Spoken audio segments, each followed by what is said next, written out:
Hello, welcome back to my channel. അപ്പം ഇന്ന് തിങ്കളാഴ്ചത്തെ വിശേഷമാണ്.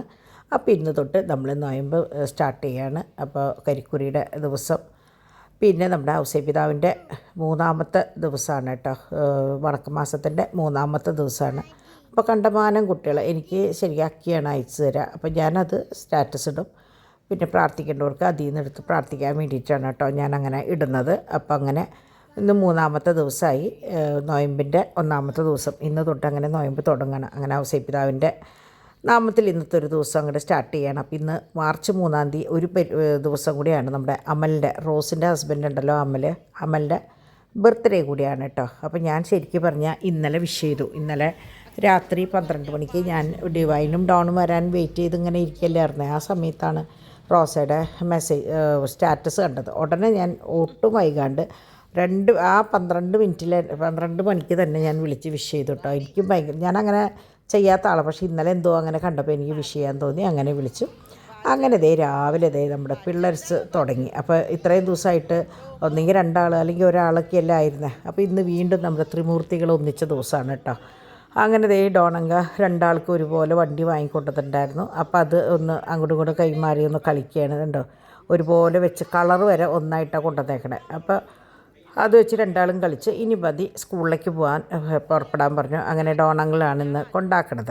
അപ്പോൾ ഞങ്ങൾ വിചാരിച്ചു പാച്ചു ഒരു മടി കാണിക്കുന്നു. പക്ഷേ പാച്ചുവിന് ഒരു മടി ഉണ്ടായില്ല. അപ്പോൾ പാച്ചു മെയിനായിട്ട് വന്നത് ഇന്നാണ് ഉച്ചതിരിഞ്ഞ് 4 മണിക്ക് അപ്പോയിൻമെൻറ്റ് കിട്ടിയേക്കുന്നത് ഹാപ്പി ഹിപ്പോയിൽ, അവൻ്റെ പല്ലിൻ്റെ കാര്യത്തിന് വേണ്ടിയിട്ട്. അപ്പോൾ അതിന് വേണ്ടിയിട്ടാണ് മെയിനായിട്ട് വന്നത്.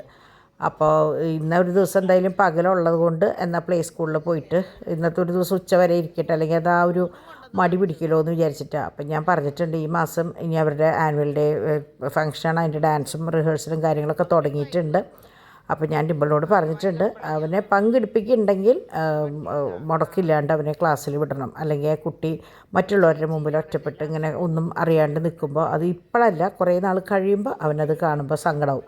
പണ്ടൊക്കെ ഫോട്ടോ അല്ലെങ്കിൽ നമ്മൾ പറഞ്ഞിട്ടറിയാം. ഇപ്പം അങ്ങനെയല്ലല്ലോ, വീഡിയോസ് എപ്പോഴും എന്താ പറയുക, കുറേ കാലങ്ങളോളം നമ്മുടെ കയ്യിൽ കാണും, അല്ലെങ്കിൽ യൂട്യൂബിൽ കിടക്കുകയൊക്കെ കാണുമ്പോൾ അത് കുട്ടികൾക്ക് അത് ഭാവിയിൽ ഭയങ്കര സങ്കടം. അതുകൊണ്ട് നീ ചെയ്യുന്നുണ്ടെങ്കിൽ അത് അതിൻ്റെ ഭംഗി പോലെ ചെയ്തോളൂ എന്ന് ഞാൻ പറഞ്ഞിട്ടുണ്ട്. അപ്പോൾ നാളെയാണ് ആഷിയുടെ 28.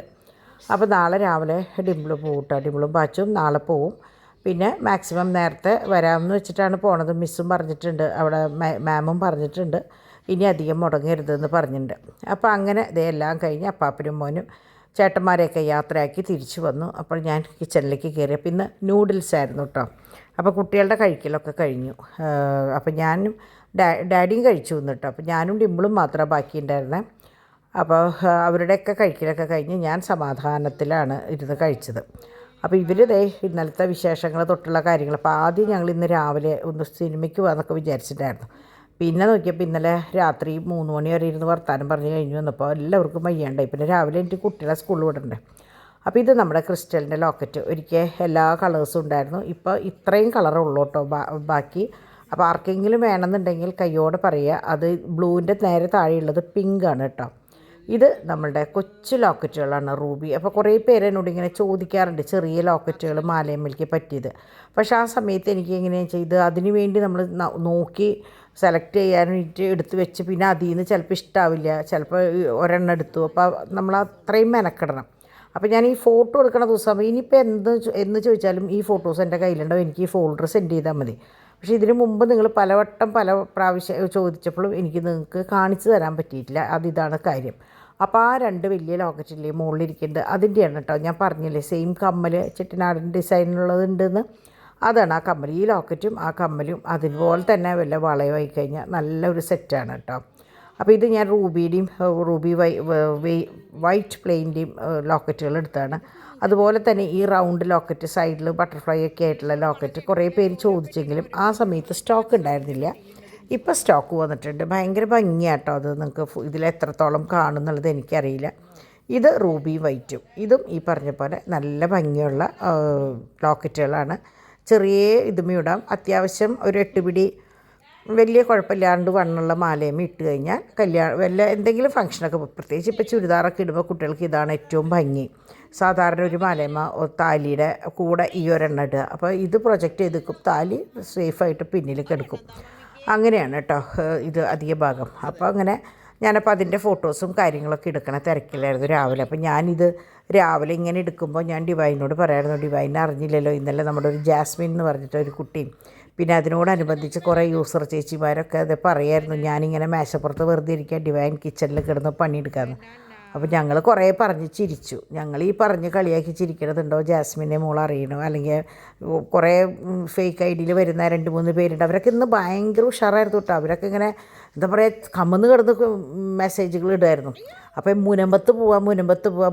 അപ്പോൾ അവർക്ക് ഭയങ്കര സംശയങ്ങൾ. അപ്പോൾ ഞാൻ പറഞ്ഞ സംശയങ്ങളുള്ളവർ നേരിട്ടൊന്ന് പോയി കഴിഞ്ഞാൽ പിന്നെ വേറെ പ്രശ്നങ്ങളൊന്നും ഉണ്ടാവില്ലല്ലോ. അങ്ങനെ എന്താ പറയുക എന്തൊക്കെയോ ഇടയിൽ കയറി വന്നതാണ് കേട്ടോ. അപ്പോൾ അങ്ങനെ അവരെ വിട്ടുകളയാം, കാരണം അവരോടൊന്നും പറഞ്ഞിട്ട് കാര്യമില്ല. അപ്പോൾ കുറേ ലൈക്ക് ഉണ്ടെന്നാണ് പറയണേ ആ ഒരു കമൻറ്റിന്. അപ്പോൾ ഞാൻ തൽക്കാലം ആ ലൈക്കൊന്നും നോക്കില്ല, കാരണം ലൈക്ക് 20-21 ഉണ്ടെങ്കിൽ അതിൻ്റെ അപ്പുറത്ത് 60,000-ൽ മേലെ സബ്സ്ക്രൈബേഴ്സ്, അതും ഏറ്റവും നല്ല രീതിയിൽ എനിക്ക് പേഴ്സണലിയൊക്കെ ഇന്ന് കുറേ പേര് മെസ്സേജ് അയച്ചു, എന്തിനാ എൻ്റെ ഇവരോടൊക്കെ സംസാരിക്കണേന്ന് ചോദിച്ചിട്ട്. പക്ഷേ നമ്മളുടെ ഫാമിലി മാറ്റേഴ്സ് പറയുമ്പോഴല്ല, കഴിഞ്ഞു പോയ കാര്യങ്ങളും ഇവിടുന്ന് പോയ കുട്ടിയെക്കുറിച്ചൊക്കെ പറയുമ്പോൾ അതിൻ്റെ ആവശ്യം നിങ്ങൾക്ക് ഉണ്ടെന്ന് എനിക്ക് തോന്നുന്നില്ല. അതുകൊണ്ട് മാത്രമാണ് ഞാൻ പ്രതികരിച്ചത്. എന്നെയോ അല്ലെങ്കിൽ ഇപ്പോൾ നമ്മുടെ വീട്ടിലുള്ളവരെ നിങ്ങൾ എന്തും പറഞ്ഞോ കുഴപ്പമില്ല, പക്ഷേ വേറെ കാര്യങ്ങളിലൊന്നും വല്ലാണ്ട് അങ്ങോട്ട് അങ്ങനെ കയറി ഇടപെടുന്നത് നമ്മൾക്ക് താല്പര്യമില്ല. നമ്മൾക്കെന്നല്ല, ഞങ്ങൾ 2 ഫാമിലിയും നല്ല സന്തോഷമായിട്ട് പോവുകയാണ്. അപ്പോൾ അതിൻ്റെ ഇടയിൽ ഇങ്ങനെ കയറി ഒന്നും പറയുന്നത് നമുക്ക് താല്പര്യമില്ല. ഒരു 5-6 വർഷമായില്ലേ നമ്മളിത് കേൾക്കണം. അപ്പോൾ അതുകൊണ്ട് ഇനി അത് വലിയ താല്പര്യമില്ല. അതുകൊണ്ടാണ് ജാസ്മിനോട് ഞാനത് പറഞ്ഞത്. അല്ലാണ്ട് എത്ര മെസ്സേജ് ഇട്ടാലും ഞാൻ ഒന്നിനും പ്രതികരിക്കാത്തതാണ്, ഞാൻ റിമൂവ് ചെയ്ത് കളയുള്ളൂ. പക്ഷേ ഇത് എനിക്ക് എന്താ പറയുക, നമ്മൾ ചില സമയത്ത് നമുക്ക് പറയില്ലേ നിയന്ത്രണം വിടുന്നു പറയില്ലേ, അത് എനിക്ക് ഇഷ്ടമായില്ല, ഒട്ടും ഇഷ്ടമായില്ല. അതുകൊണ്ടാണ് ഞാനത് ഇപ്പോഴും ഞാൻ ആ മെസ്സേജ് അവിടെ ഇട്ടിട്ടുണ്ട്. കുറേ മെസ്സേജുകളുണ്ടായിരുന്നു, ചിലതൊക്കെ അവർ ഡിലീറ്റ് ചെയ്തു, ചിലത് ഞാൻ ഡിലീറ്റ് ചെയ്ത് കളഞ്ഞു. പക്ഷേ ഒരെണ്ണം അവിടെ കിടക്കുന്നുണ്ട്, ഞാനത് കളയില്ല എന്ന് വിചാരിച്ചിട്ട് അവിടെ കിടന്നോട്ടെ എന്ന് വിചാരിച്ചിട്ട്. അപ്പോൾ ആ കുട്ടി പറഞ്ഞു ഇഷ്ടമുള്ളത് ഇട്ടോ എന്നൊക്കെ പറഞ്ഞു. എനിക്ക് എപ്പോഴാണോ ഇഷ്ടമെന്ന് വെച്ചാൽ അപ്പം ഇടും ഞാൻ. കാരണം ഇവരുടെ എല്ലാവരുടെയും സ്ക്രീൻഷോട്ടുകൾ എടുത്ത് സേവ് ചെയ്ത് വെച്ചിട്ടുണ്ട്. കാരണം സമയം പൊട്ടയാണ്. അതുകൊണ്ട് മക്കളെ നിങ്ങൾ ദയവ് ചെയ്ത് ആലോചിക്കേണ്ട ഒരു കാര്യമുണ്ട്. ഏത് സമയത്താണ് ഈ ഗുളികൻ വന്ന് നിൽക്കുക എന്ന് പറയാൻ പറ്റില്ല. നമുക്ക് ഏത് സമയത്താണ് ദേഷ്യം വരുമ്പോൾ ഒരൊറ്റ ചാട്ടത്തിന് നമ്മൾ പറയില്ലേ, സങ്കടവും ദേഷ്യം വരുമ്പോൾ നമ്മൾ എടുത്ത് ചാടും. ആ സമയത്ത് എതിരെ നിൽക്കുന്ന ആൾ ആരാണെന്നോ അവരുടെ ചുറ്റുമുള്ളവരെ ഒന്നും നമ്മൾ നോക്കില്ല. അപ്പം നമ്മൾ വേണം നമ്മളെ നിയന്ത്രിക്കാൻ. നമ്മളെന്ത് കണ്ടാലും എനിക്കത് പറയാം, 3 വട്ടം ആലോചിക്കുക. ഒരാളോട് ഒരു കാര്യം പറയുമ്പോൾ 3 വട്ടം ചിന്തിക്കുക, എനിക്കത് പറയാൻ പാടുണ്ടോ, അല്ലെങ്കിൽ എനിക്കത് ചെയ്യാൻ പാടുണ്ടോ, ഞാനത് ചെയ്യുന്നത് ശരിയാണോ എന്ന് ചിന്തിച്ചിട്ട് വേണം നിങ്ങൾ ഓരോരുത്തരും സംസാരിക്കാൻ. പിന്നെ നിങ്ങൾ ഞങ്ങളുടെ ഫാമിലീനെ ഭിന്നിപ്പിക്കാനാണെങ്കിൽ വേണ്ട, ഇന്ന് വരെ വലിയ പ്രശ്നങ്ങളൊന്നുമില്ല. ഇതുപോലെ തന്നെ മുന്നോട്ട് പോകണമെന്നാണ് ഞങ്ങളുടെ എല്ലാവരുടെയും ആഗ്രഹവും, ഞങ്ങളത് പരിശ്രമിക്കുന്നതും. അപ്പോൾ അതുകൊണ്ട് നിങ്ങൾ ഇപ്പോൾ എന്നോട് വന്നിട്ട് ഡിവൈനോട് പോയിട്ട് എൻ്റെ കുറ്റവും പറഞ്ഞാൽ നിങ്ങൾ അത് പറഞ്ഞിട്ട് നിങ്ങൾക്കൊരു സംതൃപ്തി കിട്ടും കമൻ്റ് ഇട്ട് കഴിയുമ്പോൾ. പക്ഷേ ഞങ്ങളെങ്ങനെയാണെന്ന് വെച്ചാൽ മുഖത്തോട് മുഖം ഇരുന്ന് ഈ കമൻറ്റുകൾ വായിച്ച് കളിയാക്കി ചിരിക്കുകയാണ് ചെയ്യുക. അപ്പോൾ അതുകൊണ്ട് എന്തിനാ മക്കളെ സ്വയം കോമാളികളാവണേ? അപ്പോൾ അത് വേണ്ട കേട്ടോ, ഇഷ്ടം കൊണ്ട് പറയുകയാണ്. അല്ലാണ്ട് എന്നെ സംബന്ധിച്ച് നിങ്ങൾ എന്ത് ചെയ്താലും എനിക്കൊരു കുഴപ്പമില്ല കേട്ടോ. അപ്പോൾ അങ്ങനെ ഉച്ചയിലത്തെ പരിപാടിയും കാര്യങ്ങളൊക്കെ കഴിഞ്ഞ് അപ്പോൾ ഇന്ന് കിച്ചണിൽ ഡിമ്പിളിൻ്റെ വകയായിരുന്നു കേട്ടോ. പരിപ്പ് മുളക് കാച്ചി, പിന്നെ നമ്മുടെ സോയ ഫ്രൈ ഭയങ്കര ഇഷ്ടമായി എല്ലാവർക്കും, സോയ റോസ്റ്റ്, പിന്നെ മുട്ട പൊരിച്ചു. അങ്ങനെയായിരുന്നു ഇന്നത്തെ മെനു കേട്ടോ. അങ്ങനെ ഡോൺ വന്ന് ഭക്ഷണം കഴിച്ചു പോയി. അപ്പോൾ അതേ കുട്ടികൾ അവിടെയൊക്കെ മിഠായിയും സാധനങ്ങളൊക്കെ ഇട്ടിട്ട് ജ്യൂസൊക്കെ കുടിച്ച് കഴിയുമ്പോൾ കുറച്ച് കഴിയുമ്പോൾ കാണാമല്ലോ ഇങ്ങനെ വെള്ളം പൊടി വന്നിട്ട് അതുമ്പോൾ വന്ന് അടിഞ്ഞ് നിൽക്കണത്. അപ്പോൾ ഡിവൈൻ പറയാം കുമ്പിട്ട് തോറ്റു. അപ്പം ഞാൻ പറയാം കാലുകൊണ്ട് തുടയ്ക്കുന്ന ഡിവൈനെ ഞാൻ കാണിക്കാം. എന്നിട്ട് ഞാൻ പറഞ്ഞില്ലേ ഞങ്ങളുടെ വീട്ടിൽ എല്ലാവരും ചിരിച്ചും കളിച്ചും ഒരു പ്രശ്നമില്ലാണ്ട് പരസ്പരം എന്താ പറയുക എൻജോയ് ചെയ്ത് ഞങ്ങൾ നേരം വെളുത്ത അന്ത്യാവോളം നിൽക്കുന്ന ആൾക്കാരാണ്. അപ്പോൾ അതിൻ്റെ ഇടയിൽ വന്നിട്ട് ഇങ്ങനെ ഓരോന്ന് പറയുമ്പോൾ ഞങ്ങൾക്ക് സംസാരിക്കാനായിട്ട് അല്ലെങ്കിൽ ഞങ്ങൾക്ക് ചിരിക്കാനായിട്ടൊരു കണ്ടൻറ്റ് അത്രയും ഞങ്ങൾ വിചാരിക്കണുള്ളൂ കേട്ടോ. അങ്ങനെ ഡാഡി അവിടെ മറ്റേ വൃത്തികേട് മാറ്റാനുള്ള പരിപാടിയിലേക്ക് ഏർപ്പെട്ടേക്കാണ്, മറ്റേ സ്റ്റിക്കർ ഒട്ടിക്കൽ. സത്യം പറഞ്ഞാൽ എല്ലാ വൃത്തികേടും മാറി. അപ്പോൾ ഡിമ്പിൾ പറയായിരുന്നു, എന്താ മമ്മി പ്രത്യേകിച്ച് ഇങ്ങനെ എല്ലാ കാര്യങ്ങളും ക്ലീനാക്കി ഇടണം എന്താണ് എന്ന് ചോദിച്ചു. ഞാൻ പറഞ്ഞു വൃത്തികേടായത് വൃത്തിയാക്കി എന്നല്ലാണ്ട് വേറെ പരിപാടിയൊന്നും ചെയ്തില്ലല്ലോ, പേടിക്കണ്ട. എന്തെങ്കിലും സംഭവിച്ചാൽ തന്നെ ആരും വീട്ടിൽ കയറി വന്നിട്ട് വീട് വൃത്തികേടായി കിടക്കണമെന്ന് പറയാൻ പാടില്ല, അത്രയേ ഉള്ളൂ സംഭവം എന്ന് പറഞ്ഞു. ഈ അടുപ്പിൻ്റെ സംഭവം എന്താണെന്ന് വെച്ചാൽ നമുക്കിതെങ്ങനെ വന്നാലും ഊരിയെടുക്കാൻ കിട്ടില്ല. ഈ സംഭവം ഭയങ്കര എനിക്ക് ഒട്ടും ഇഷ്ടമില്ലാത്തതാണ്. ഈ ഗ്യാസിൻ്റെ ഞങ്ങളുടെ ഈ അടുപ്പ് കേട്ടോ, ഊരാനേ കിട്ടില്ല. വാഷ് ചെയ്യാനൊക്കെ ഭയങ്കര പാടാണ്. അപ്പോൾ അവർ വന്നിട്ട് പുറമേ നിന്ന് ആൾ വന്നിട്ട് അത് ക്ലീൻ ചെയ്യുക ചെയ്ത്. അവളെങ്ങനെ തുടച്ചാലും ഒരു വല്ലാത്തൊരു രീതിയിൽ. അപ്പോൾ ഞാൻ ചോദിച്ചു ഒരിക്കൽ ഇത് അങ്ങനെ തന്നെ മാറ്റാൻ പറ്റും, നമുക്ക് ക്ലീൻ ചെയ്യുന്ന സ്റ്റെയിൻലെസ് സ്റ്റീലും അല്ലെങ്കിൽ എടുത്ത് മാറ്റുന്ന തട്ടുകളൊക്കെ ആണെങ്കിൽ നമുക്ക് സുഖമായിരുന്നു. എന്നാലും മാക്സിമം ഞാനായാലും ഡിവൈനായാലും മാക്സിമം ഭംഗിയിൽ അത് ഒന്നിങ്ങനെയൊക്കെ നോക്കൂട്ടെ, എന്നാലും എന്തെങ്കിലുമൊക്കെ ഒരു ഭംഗിയില്ല അടുപ്പ് കാണാനായിട്ട്. അങ്ങനെ ദേ നമ്മൾ 4 മണിയാവാറായി നമ്മുടെ ഹാപ്പി ഹിപ്പോയിലേക്ക് പോകാനായിട്ട് പാച്ചു പുറപ്പെടുകയാണ് കേട്ടോ. അത് കഴിഞ്ഞപ്പോഴാണ് ഫോൺ വന്നു. അപ്പോൾ അതുവരെ അവനറിയില്ല. അപ്പോൾ അവൻ ലുലുവിൽ പോകണം, ഹൈലൈറ്റ് മോളിൽ പോകണം എന്നൊക്കെ പറഞ്ഞ്, അപ്പോൾ ശരി എന്നൊക്കെ പറഞ്ഞ് മൂപ്പര് തുള്ളിക്കളിച്ച് നിൽക്കുമ്പോഴാണ് ഹാപ്പി ഹിപ്പോന്ന് ഫോൺ വന്നത്. 4 മണിക്കാണ് മാം, എപ്പോഴാണ് ഇറങ്ങിയോ എന്നൊക്കെ ചോദിച്ചു വന്നപ്പോഴാണ് മൂപ്പര് ഫോൺ വന്നപ്പോൾ ശ്രദ്ധിച്ചത്. അവിടെ നിന്ന് തുടങ്ങി ഞാനില്ല ഹാപ്പി ഹിപ്പോയിലേക്ക്, എൻ്റെ ഡ്രസ്സ് മാറ്റിച്ച് തായോ, ഞാനില്ല വരുന്നില്ല ചോദിച്ചു തുടങ്ങി. അവന് ഭയങ്കര പേടി. അവർ നിലപ്പം നമ്മളായാലും പല്ലിൻ്റെ എടുക്കാൻ പോകുമ്പോൾ നമുക്കും വേദന എടുക്കുമല്ലോ, അപ്പോൾ അതിൻ്റേതായ ഒരു പേടി ഉണ്ടാവുമല്ലോ. അപ്പോൾ അത് കുട്ടിക്കും അവനെങ്ങനെ ഇടയ്ക്കിടയ്ക്കൊന്ന് പോണ്ടി വരികയാണ്. അപ്പോൾ അതുകൊണ്ടാണ് കേട്ടോ. അപ്പോൾ അങ്ങനെ പരിപാടികളൊക്കെ അവർ പോയതിന് ശേഷം ഞാൻ അടുക്കളയും കാര്യങ്ങളൊക്കെ ക്ലീൻ ചെയ്ത് സമയം 4:15 അവർ പോയി. അപ്പോൾ അവർ പോണതിൻ്റെ മുമ്പായിട്ട് തന്നെ മൂപ്പര് കരച്ചിലും ബഹളമായിരുന്നു കേട്ടോ. അപ്പോൾ എൻ്റെ കയ്യിൽ ആ വീഡിയോ ഉണ്ട്, ഞാൻ വെറുതെ പോകുമ്പോൾ എടുത്തതാണ്. അപ്പോൾ ഞാൻ അവനെ കളിയാക്കാൻ വേണ്ടിയിട്ട് അവനെ അയച്ചു കൊടുത്തു, കാറിലിരിക്കുമ്പോൾ ഡിമ്പിളിലേക്ക് അയച്ചു കൊടുത്തു, ഒന്ന് കാണിച്ചു കൊടുക്കുന്നുണ്ട്. അപ്പോൾ കരയില്ലല്ലോ. അപ്പോൾ അവരത് കണ്ടിട്ട് ഭയങ്കര എന്താ പറയുക ചിരി, നാണക്കേട് ആയി അവൻ കരയണ കണ്ടിട്ട്. അപ്പോൾ ഞാൻ ദേ മൊത്തം റൂം നോക്കണം, ഇനി എവിടെയാണ് എന്തൊക്കെയാണ് വല്ല കംപ്ലൈൻറ്റും കാര്യങ്ങളൊക്കെ ഉള്ളതെന്ന്. അപ്പോൾ ദേ കണ്ടോ, ഈ ജനലയുടെ ഉള്ളിലുണ്ട് നിറച്ച് ഇങ്ങനെ എന്താ പറയുക വൈറ്റ് സിമെൻറ്റ് ഇട്ടിട്ടുള്ള സംഭവം. പിന്നെ ഈ കബേർഡിൻ്റെ സൈഡിലുണ്ട്. അപ്പോൾ അതൊക്കെ ഡാഡി വന്നിട്ട് ചെയ്തോളൂ എന്ന് വിചാരിച്ചിട്ട് അങ്ങനെ ഇട്ട് ഞാൻ ദേ പിള്ളേർസിനെയും കൊണ്ട് മുറ്റത്തേക്ക് ഇറങ്ങി. അപ്പോൾ തോമൂന് എങ്ങനെയാണെന്ന് വെച്ചാൽ ഞാൻ പറയാറില്ലേ, ഭയങ്കര പേടി, അവൻ ഒറ്റയ്ക്ക് ഒരിക്കലും മുറ്റത്തിറങ്ങില്ല. ചാക്കോച്ചന് അങ്ങനത്തെ പേടിയൊന്നുമില്ല. ഞങ്ങൾ എപ്പോൾ വേണമെങ്കിൽ ഗേറ്റിൻ്റെ അവിടെ പോയിട്ട് നിന്നിട്ട് തിരിച്ചിങ്ങോട്ട് വരും. കുറേ ഗേറ്റൊക്കെ തുറക്കാൻ നോക്കും, പക്ഷേ മുകളിലത്തെ ആ കുറ്റിയിടണ കാരണം പറ്റാറില്ല. അങ്ങനെ ദേ 1 2 3 ചൊല്ലി ചാടുകയാണ് കേട്ടോ മൂപ്പരെ. അവനെങ്ങനെയാണെന്ന് വെച്ചാൽ ഇന്നലെ വല്ലാണ്ട് മിസ് ചെയ്തു എന്ന് പറയാം, കാരണം ഒറ്റ ആളുടെ കൂടെ പോയില്ല എന്ന്. അവനെന്തോ ഫാമിലി കുട്ടിയാന്ന് തോന്നുന്നുണ്ട്, എവിടെ ആരുടെയും കൂടെ പോവാണ്ട് ഡോണും ഡിവൈനും മാത്രം എടുത്തിട്ടാണ് വന്നതെന്ന് പറഞ്ഞു. തോമു തിരിച്ചായിരുന്നു, എല്ലാവരുടെയും കൂടെ പോവുകയും പോയെടുത്ത് വലിയ പ്രശ്നങ്ങളൊന്നും ഇല്ലാണ്ട് വരികയൊക്കെ ചെയ്തു എന്ന് പറഞ്ഞു കേട്ടോ. അങ്ങനെ ദേ സന്ധ്യ നേരമായി. അപ്പം ഞാൻ ദേ പതിവ് പോലെ ഇവിടെ ചന്ദനത്തിരി മെഴുകുതിരിയൊക്കെ കത്തിച്ചപ്പോൾ കുട്ടികളുള്ള കാരണം എനിക്ക് വിഷമം, ഇന്ന് അവരിത്തിരി നേരത്തെ ഇറങ്ങി വന്നു. അപ്പോൾ ഞാൻ എന്ത് ചെയ്യുമെന്ന് വെച്ചാൽ കുറച്ച് നേരം ഇവിടെ കത്തിച്ച് ഒരു ചെറിയ എന്താ പ്രത്യേകിച്ച് ഇന്ന് ഔസേപ്പിതാവിൻ്റെ അവിടെയാണ് ഞാൻ ഇത് കത്തിച്ചത് കേട്ടോ. എന്നിട്ട് നേരെ ഞാൻ കൊണ്ടുവന്ന് അത് മാറ്റി വയ്ക്കും, നടയിൽ നിന്ന് അങ്ങോട്ട് ദൂരേക്ക് മാറ്റി വയ്ക്കും, അല്ലെങ്കിൽ അകത്ത് മുഴുവൻ നല്ല പുകയും നല്ല മണാട്ടോ, നല്ല മണാണത്. അപ്പോൾ അത് വരുമ്പോൾ കുട്ടികൾക്കത് ശല്യമാവുണ്ടാകും വിചാരിച്ചിട്ട് ഞാനത് അങ്ങോട്ട് ദൂരേക്ക് അങ്ങോട്ട് മാറ്റി വയ്ക്കും കേട്ടോ.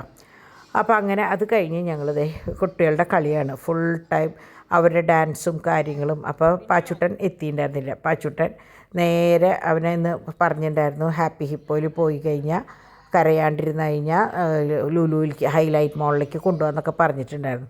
അപ്പോൾ ഡിമ്പിളിനെ എങ്ങനെയാണെന്ന് വെച്ചാൽ പണ്ട് തൊട്ടല്ല പാച്ചുവിനോടെന്നല്ല നമ്മളോടായാലും എന്താണെന്ന് വെച്ചാൽ അവളെന്തെങ്കിലും ഒരു കാര്യം പറഞ്ഞിട്ടുണ്ടെങ്കിൽ അത് ചെയ്തു കൊടുക്കുക. അപ്പോൾ അവൾ എന്താ പറയുകയെന്ന് വെച്ചാൽ അത് എനിക്കും ഭയങ്കര ഇഷ്ടമായിട്ട് തോന്നും കേട്ടോ. അപ്പോൾ അവളത് ആൻസിനോടായാലും ആരോടായാലും പറയും, നിങ്ങൾക്ക് ചെയ്യാൻ പറ്റുന്ന കാര്യമാണെങ്കിൽ കുട്ടികളോട് ഞങ്ങൾ അങ്ങോട്ട് കൊണ്ടുപോകാം, അല്ലെങ്കിൽ മോൻ ഇത് കഴിഞ്ഞാൽ നിനക്കിത് തരാം എന്ന് പറയുമ്പോൾ നമ്മളത് പറ്റുന്നതാണെങ്കിലേ പറയാവൂ. കാരണം എന്താണെന്ന് വെച്ചാൽ ആ ഒരു വിശ്വാസം തന്നെയാണ് കുട്ടികൾ ആ കാര്യങ്ങൾ അവർ ഭംഗി പോലെ ചെയ്യുകയോ അല്ലെങ്കിൽ പറയുകയോ ചെയ്യുക.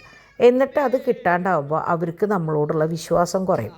അപ്പോൾ അതുകൊണ്ട് നമുക്ക് പറ്റുന്ന കാര്യങ്ങൾ നമ്മളത് ചെയ്തു കൊടുക്കണം എന്ന് പറയും. അപ്പോഴാണ് സത്യത്തിൽ ഞാനും അതിനെക്കുറിച്ച് ചിന്തിച്ചത്. അപ്പോൾ ഡിമ്പിൾ ഇന്ന് ചെയ്തത് എന്താണെന്ന് വെച്ചാൽ ഹൈലൈറ്റ് മോളിലേക്ക് കൊണ്ടുപോകാം, നല്ല കുട്ടിയായിട്ട് കരയാണ്ട് ഹാപ്പി ഹിപ്പോയിൽ ഇരുന്ന് കഴിഞ്ഞാൽ എൻ്റെ മോനെ ഹൈലൈറ്റ് മോളിലേക്ക് കൊണ്ടുപോകാമെന്ന് പറഞ്ഞു. അങ്ങനെ അവൻ ഒന്ന് ഇങ്ങനെ ബഹളം എന്ന് വെച്ചാൽ കരയില്ല, ഒന്ന് മൂളുള്ളൂ. നമുക്കായാലും അറിയാമല്ലോ ഈ സാധനമൊക്കെ കൊണ്ടുവരുമ്പോൾ ഒരു പേടിയില്ല. അപ്പോൾ അപ്പാപ്പൻ്റെ മടിയിൽ ഇരുന്നിട്ടാണ് ഇതൊക്കെ ചെയ്യുക. അപ്പോൾ ചെയ്ത് നല്ല കുട്ടിയായിട്ടിരുന്നപ്പോൾ അവൻ ഇറങ്ങി ഒഴുക്കി ചോദിച്ചു എന്നെ ഹൈലൈറ്റ് മോളിൽ കൊണ്ടുവന്നു. ഡിമ്പിളോട് തന്നെ നേരെ വണ്ടിയെടുത്ത്, ഡിമ്പിൾ പറയുന്നത് ഒന്നും വാങ്ങിക്കാനോ എടുക്കാനല്ല, നേരെ അവിടെ പോയി അവൻ ആ എസ്കലേറ്ററിലും കാര്യങ്ങളിലൊക്കെ ഒന്ന് അങ്ങോട്ടും ഇങ്ങോട്ടൊക്കെ കയറ്റി നേരെ അവിടെ നിന്ന് ഇറങ്ങി നേരെ അക്കിടോടേക്ക് പോയി. അപ്പോൾ അവനും എങ്ങനെയാണെന്ന് വെച്ചാൽ പറഞ്ഞ കാര്യങ്ങൾ ചെയ്യും. അപ്പോൾ ഒരു വിശ്വാസമാണ്. അപ്പോൾ ആ വിശ്വാസം നമ്മൾ മാതാപിതാക്കൾ മക്കളിൽ വളർത്തിയെടുക്കണം. ഞാൻ എന്തെങ്കിലും ചെയ്താൽ എന്നെ എന്താ പറയുക, എനിക്ക് നല്ലതും എനിക്ക് പറഞ്ഞ കാര്യം എനിക്ക് നടത്തി തരും. അപ്പോൾ കുട്ടികൾക്ക് എങ്ങനെയാണെന്ന് വെച്ചാൽ ചെയ്യാനുള്ള ഇഷ്ടം കൂടും. ഇപ്പോൾ 2 വട്ടം അവർ ചെയ്യണ കാര്യം നമ്മൾ കൊടുക്കാണ്ട് നിന്ന് കഴിഞ്ഞാൽ മൂന്നാമത്തെ തൊട്ട് അവർ പറയും ഞാനും ചെയ്താലും ചെയ്തില്ലെങ്കിൽ എനിക്കൊന്നും കിട്ടില്ല, പിന്നെ എന്തിനാണ് ഞാനിത് ചെയ്യണേ. അത് കുട്ടികൾ പറഞ്ഞില്ലെങ്കിലും അവരുടെ മനസ്സിലുണ്ടാവും. അപ്പോൾ എനിക്ക് ആ ഒരു ഡിമ്പിളിൻ്റെ ആ ഒരു ഇത് എനിക്ക് ഭയങ്കര ഇഷ്ടമായിട്ടാണ്. അങ്ങനെ ഡാഡിയും പിള്ളേരും വന്നു കഴിഞ്ഞ് ബാക്കി പരിപാടികളിലേക്ക് ഏർപ്പെട്ടു തുടങ്ങി. കാരണം ഈ എടുത്ത പണി അങ്ങോട്ട് അവസാനിപ്പിക്കണ്ടേ. അപ്പോൾ ഏറ്റവും വൃത്തിയായിട്ട് നമ്മുടെ മറ്റേ AC നേരെ താഴെയാണ് കേട്ടോ. അവിടെ അങ്ങനെ പുറത്ത് വെള്ളം പാരപ്പറ്റുമ്പോൾ കെട്ടി നിന്നിട്ട് അതിൻ്റെ ഒരു കിളിർമത വന്ന് നിൽക്കുന്നുണ്ട് കേട്ടോ. അപ്പോൾ കണ്ടോ ഇവിടെയാണ്. അപ്പം ഞാൻ എങ്ങനെയാണെന്ന് വെച്ചാൽ ഇവിടേക്ക് നല്ല ഭംഗിയുള്ള സ്റ്റാർ മറ്റേ യൂണിവേഴ്സിൻ്റെ സ്റ്റിക്കർ വാങ്ങിച്ചിട്ടുണ്ടായിരുന്നു. പക്ഷേ വന്നപ്പോഴാണ് അറിയണത് സെപ്പറേറ്റ് ആയിട്ട് ഇങ്ങനെ എടുക്കുന്ന സ്റ്റിക്കറാണ്. അപ്പോൾ പിന്നെ വലിയ കാര്യമില്ല. അങ്ങനെ വേറെ ഒരു ടെഡി ബെയറിൻ്റെ സ്റ്റിക്കർ ഉണ്ടായിരുന്നു. അപ്പോൾ അത് ഞാൻ ഡിമ്പിളിനോട് പറഞ്ഞു, ഡിമ്പിളും ഡാഡിയും കൂടിയിട്ട് അത് ചെയ്തു എന്ന് പറഞ്ഞിട്ട് ഞങ്ങൾ ഇങ്ങോട്ട് വന്നു. അപ്പോൾ ഡിവൈൻ ഇന്ന് ടൊമാറ്റോ ഫ്രൈ ആയിരുന്നു, ചപ്പാത്തി ആയിരുന്നു കേട്ടോ ഞങ്ങൾക്ക് രാത്രി. ഇനി ഇവിടുന്ന് അങ്ങോട്ട് നോയമ്പും കാര്യങ്ങളൊക്കെ ആയതുകൊണ്ട് അങ്ങനെയുള്ള കാര്യങ്ങളാണ് നമുക്ക് അധിക ഭാഗം ഉണ്ടാവുക. മാക്സിമം പറ്റാവുന്ന പോലെ നമ്മൾ ചെയ്യും. പിന്നെ ഞാൻ കുട്ടികളോട് പറഞ്ഞു കൊടുക്കുന്ന ഒരു കാര്യമുണ്ട്. നമ്മളെവിടെയെങ്കിലും ഒരു വിരുന്ന് പോവുക, അല്ലെങ്കിൽ നമ്മൾ ഇപ്പോൾ നോമ്പിൽ തന്നെ കുറേ സ്ഥലങ്ങളിലേക്ക് ചിലപ്പോൾ അവിചാരിതമായിട്ട് പോകേണ്ടി വരും. അവിടെ ചെല്ലുമ്പോൾ ചിലപ്പോൾ അവർ വിളമ്പുക ഇറച്ചി അല്ലെങ്കിൽ മീനോ. അപ്പം ഞാൻ പറയും ആ സമയത്ത് അയ്യോ എനിക്ക് നോയുമ്പോൾ എനിക്കിത് കൂട്ടണ്ട എന്ന് പറയാണ്ട് മിണ്ടാണ്ട് നിന്നിട്ട് അവിടെ വേറെ എന്തെങ്കിലും ഉണ്ടെങ്കിൽ അത് കൂട്ടി കഴിക്കുക. അല്ലെങ്കിൽ അവരെ ശല്യപ്പെടുത്താത്ത രീതിയിൽ അത് മീൻകറിയാണോ കുറച്ച് ചാറെടുത്ത് ഒഴിച്ച് കാര്യം അവസാനിപ്പിക്കുക. അവർ പോലും അറിയാൻ പാടില്ല നമുക്ക് നോയമ്പാന്ന്. കാരണം അങ്ങനെ നമ്മൾ നോയമ്പാണ് അയ്യോ എനിക്ക് വേണ്ട കേട്ടോ ഞാൻ കഴിക്കില്ല കേട്ടോ എന്നൊക്കെ പറഞ്ഞാൽ അവർക്കത് രണ്ടാമത് ഒരു ഇരട്ടിപ്പണിയാവും. അത് എപ്പോഴും നമ്മളെയും അവരെയും ഒക്കെ നെഗറ്റീവായിട്ട് ബാധിക്കും, നോയമ്പിനെ അടക്കം. അപ്പോൾ നമ്മൾ ആശടക്കം അല്ലെങ്കിൽ നമുക്ക് കഴിക്കണ്ട, അല്ലെങ്കിൽ നമ്മൾ ഈ മാതിരി കാര്യങ്ങൾ ചെയ്യുക. അതുകൊണ്ട് ഒരു പ്രശ്നങ്ങളും ഉണ്ടാവില്ല കേട്ടോ. അപ്പോൾ അതൊക്കെയാണ് ഇന്ന് ഞാൻ ഈ നോയമ്പിൻ്റെ സമയത്ത് ഞാൻ പറയാറ്. അപ്പോൾ ഞാൻ ഡാഡിയോടും പറഞ്ഞു, ഡാഡി വീട്ടിൽ നമ്മൾ ഇറച്ചി മീനും വെക്കില്ല, പക്ഷേ നിങ്ങൾക്ക് എപ്പോഴെങ്കിലും കഴിക്കണം. കാരണം 60+ ആയി കഴിഞ്ഞാൽ നമ്മൾ എന്താ പറയുക എന്തെങ്കിലും ഒന്ന് കഴിക്കണം എന്നൊക്കെ 50 ദിവസമാണ് ക്രിസ്മസിൻ്റെ പോലെയല്ല, 50 ദിവസമാണ്. അപ്പോൾ കുറേ പേരുണ്ട് ഈ പ്രായമായവർ മീൻ കൂട്ടാണ്ട് അവർക്ക് ചോറിനാൻ പറ്റും. ഇവിടെ അങ്ങനെ ഇല്ലെങ്കിൽ പോലും ഞാൻ ഡാഡിയോട് അങ്ങോട്ട് പറഞ്ഞു, ഡിമ്പിളും പറഞ്ഞു, ഡാഡിക്ക് എന്തെങ്കിലും കഴിക്കാൻ തോന്നിയാൽ ഒന്നും നോക്കണ്ട, നോയുമ്പോൾ ഒന്നും നോക്കായിക്കോ, ഡാഡി കഴിച്ചോളൂ എന്ന് പറഞ്ഞു. അപ്പോൾ നമുക്കൊക്കെ എന്താ പറയുക മുതിർന്നവരോട് ചെയ്യാൻ പറ്റുന്ന അല്ലെങ്കിൽ അവരോട് പറഞ്ഞു കൊടുക്കാൻ പറ്റുന്ന കാര്യങ്ങൾ അയ്യോ അല്ലെങ്കിൽ നോയമ്പല്ലേ എങ്ങനെയാണെന്നൊന്നും വിചാരിക്കേണ്ട കാര്യമില്ലല്ലോ. അങ്ങനെ ഞാൻ 2 ഗ്ലാസ് കോഫി വെച്ചു. കാരണം കുറേ ലേറ്റായി, ഇനിയിപ്പോൾ ഇതൊക്കെ കഴിഞ്ഞിട്ട് വേണം. അപ്പോൾ ഡാഡിയും മോളും കൂടിയിട്ട് അവിടെ മറ്റേ AC താഴെ സ്റ്റിക്കറുകൾ ഒട്ടിക്കണം കേട്ടോ. ഭയങ്കര വൃത്തികേടായി, കരിമ്പനടിച്ച പോലെയായി എന്ന് പറഞ്ഞില്ലേ ഞാൻ. ബാക്കി എല്ലാം അവിടവും ക്ലീനായി. ഇനി എങ്ങനെയാണെന്ന് വെച്ചാൽ കുറച്ച് സാധനങ്ങളൊക്കെ ഒന്ന് മാറ്റി മറിച്ചൊക്കെ ഒന്ന് വെക്കണം. കാരണം കുറേ സാധനങ്ങളുള്ള പോലെ തോന്നും, പക്ഷേ അങ്ങനെ കുറേ ഇല്ല. കാരണം കുറേ കുട്ടികൾ എന്നോട് പറഞ്ഞു കളിപ്പാട്ടങ്ങൾ ഒരു കവറിലിട്ട് കൊടുത്താൽ മതി എന്നുള്ളത്. പക്ഷേ ഞാൻ നോക്കിയപ്പോൾ അങ്ങനെ ഇടുമ്പോഴാണ് പൊടി വന്ന് അടിയുക. നമ്മൾ ആ ഇടുന്ന ബാക്കറ്റിൽ ഫുൾ പൊടിയും അഴുക്കും ഉണ്ടാവും. തിരിച്ച് നമ്മൾ ഈ ജനലേമയും അവിടെ ഇവിടെയും വെക്കുമ്പോൾ എന്താ ഗുണം എന്ന് വെച്ചാൽ കുട്ടികൾ അതെടുത്ത് കളിച്ച് തിരിച്ച് വെക്കുന്നതോട് കൂടി നമ്മൾ ആ ജനലയൊന്ന് തുടച്ച് ഇടും. ഈ സാധനങ്ങളുമേയും പൊടിയാവില്ല. അപ്പോൾ എനിക്ക് അങ്ങനെയാണ് തോന്നിയിട്ടുള്ളത്. കാരണം എന്താ വെച്ചാൽ ഞങ്ങൾ പാച്ചുവിനെ കൊണ്ടുവന്ന സമയം തൊട്ട് നമ്മൾ വളരെയധികം ശ്രദ്ധിക്കുന്നതാണ് പൊടിയുടെ. അവന് അലർജിയുള്ള അലർജിയല്ല, പ്രീമച്യൂർ ബേബി ആയിരുന്നല്ലോ. അപ്പോൾ അതുകൊണ്ട് തന്നെ നമ്മൾ വളരെ ശ്രദ്ധിക്കുന്നത് അത് തന്നെ ചാക്കോച്ചനും. അപ്പം ഞാൻ ഇങ്ങനെയാണ് എനിക്ക് മനസ്സിലായിട്ടുള്ളത്. നമ്മളെങ്ങനെയാണെന്ന് വെച്ചാൽ കൂട്ടിയിടുന്നേക്കാൾ നല്ലത് പരത്തി വെച്ച് കുട്ടികൾ കളി കഴിഞ്ഞ് തിരിച്ച് വെക്കുമ്പോൾ ആ പൊടിയും കാര്യങ്ങളൊക്കെ നമ്മൾ എന്നും അടിക്കുകയും തുടക്കുകയൊക്കെ ചെയ്യുമ്പോൾ ആ തിണ്ണ ഒന്ന് ജനലയുടെ ആ തിണ്ണയുണ്ടല്ലോ ഒന്ന് തുടച്ചിട്ട് കഴിഞ്ഞാൽ ക്ലീനാവും. അപ്പോൾ അങ്ങനെ തുണികളൊക്കെ ഞാൻ കൊണ്ടിട്ടുണ്ടായിരുന്നു. അപ്പോൾ ഞാൻ വിചാരിച്ചു വോയിസ് ഓവർ കൊടുത്ത് കഴിഞ്ഞിട്ട് അത് എക്സ്പോർട്ട് ചെയ്യുന്ന സമയം കൊണ്ട് എനിക്ക് തുണികൾ മടക്കാമെന്ന് വിചാരിച്ചു. അപ്പോൾ ഇത് കഴിഞ്ഞിട്ട് ഞാൻ നേരെ തുണികൾ മടക്കും, അത് കഴിഞ്ഞ് കുളിക്കും, അത് കഴിഞ്ഞ് സുഖമായിട്ട് കിടന്ന് ഉറങ്ങും. ഇന്നലത്തെ ഉറക്കക്ഷീണം മൊത്തമുണ്ട്. അപ്പോൾ അങ്ങനെ പുതിയ വിശേഷങ്ങളൊക്കെ ഇന്നത്തെ വിശേഷങ്ങളൊക്കെ കഴിഞ്ഞ് ഏറ്റവും നല്ലൊരു ദിവസമായിരുന്നു. അപ്പോൾ നമുക്ക് നാളെ നല്ല വിശേഷമായിട്ട് വരാം. അതുവരെ എല്ലാവർക്കും ബൈ.